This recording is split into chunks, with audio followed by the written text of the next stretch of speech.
বিসমিল্লাহির রহমানির রহিম। আমরা ইতিমধ্যেই একটি সবজির বাগানে পৌঁছেছি।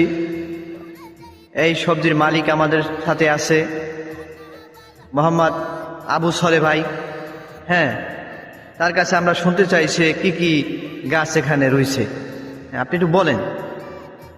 আম গাছ লাগাইছি, কাঁঠাল গাছ লাগাইছি, লিচু গাছ লাগাইছি, তারপর আমড়া গাছ লাগাইছি, তারপর আম্বুল গাছ লাগাইছি, জাম গাছ লাগাইছি, তারপর নারকেল গাছ লাগাইছি, মালটা গাছ লাগাইছি, লটকন গাছ লাগাইছি, কাউফল লাগাইছি, তারপর এই সবজির বাগান করছি, তারপর লাউ গাছ লাগাইছি, মিষ্টি কুমড়া, চাল কুমড়া, লাল শাক, ধনিয়া শাক, তারপর মূলার শাক, বেগুন গাছ, এই সমস্ত গাছ আমি লাগাইছি।